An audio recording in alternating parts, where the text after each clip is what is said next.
Okay, my name is Chris Hainstock. I'm a film editor by trade, but I'm currently a senior lecturer in media and audio production at the University of Lincoln.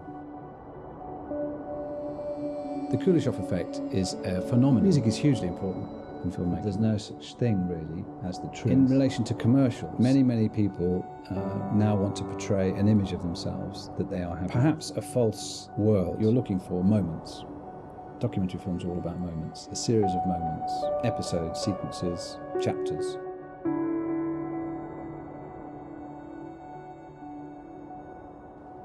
The Kuleshov effect is a phenomenon that was kind of highlighted by a Russian filmmaker called Lev Kuleshov in 1910, 1920, in the silent film era.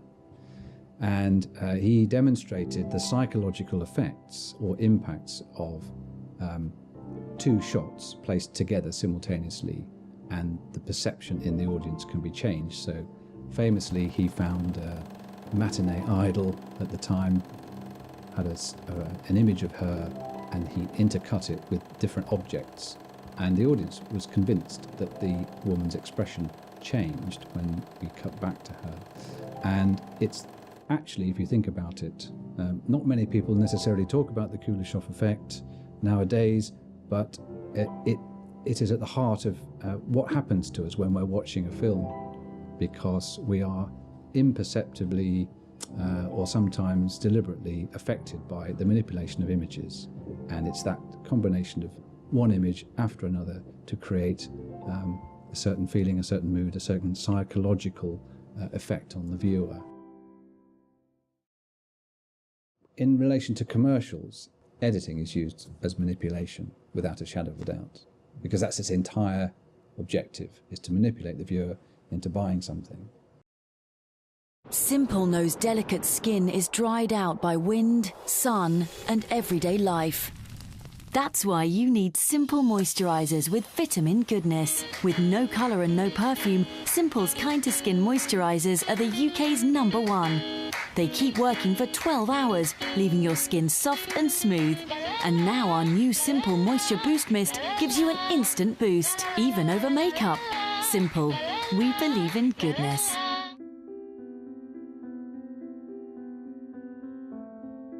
Music is hugely important in filmmaking. It's quite widely known in drama that music is incredibly important in driving the emotion. And the choice of music, instrumentation, pace, rhythm, all of that are as important to a film as the cinematography.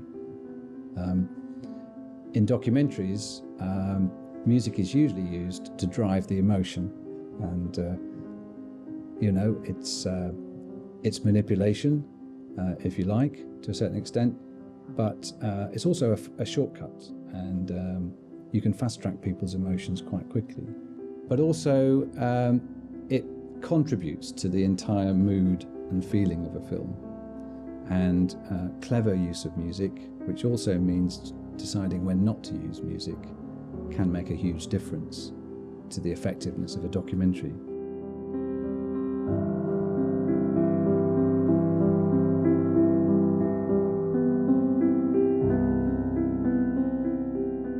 We see a lot, particularly in social media, shared photographs of perhaps a false world. In other words, many people now want to portray an image of themselves that they are happy with. And it kind of gets to the heart of what I and others have called the Instagramification of this kind of Western world. It's life, it's a fact of life, it's happening, it's evolution. But there are some sort of perhaps more concerning aspects of it. Many people post a Facebook profile picture of them smiling, for example, when they could be, most of the time pretty miserable. They wouldn't post a picture of them looking miserable. It's like you often don't see pictures of scenes in the rain or when it's windy and cloudy. Everything is a sunny, dreamy world in social media, and particularly on Instagram, of course, which has developed apps which can add filters to your images which make them even more kind of dreamlike. Would people think differently if they knew how this media works. The media format that I'm in at the moment is this square rectangle, and there's a camera looking at me, and I'm going to be edited into a documentary about this subject. My words are going to be moved around and recontextualized, but outside of the frame, there's a guy here with headphones on holding a microphone. There's you sitting there with your questions, people passing by.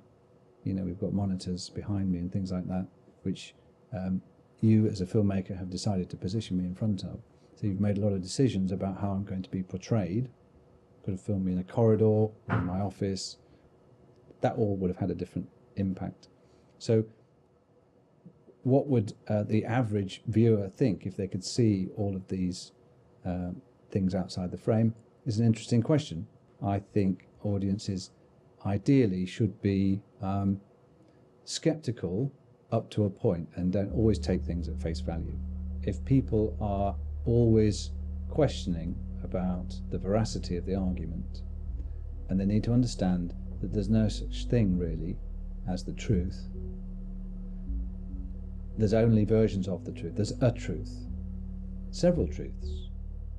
The filmmaker's truth, the television station's truth, Fox News' truth.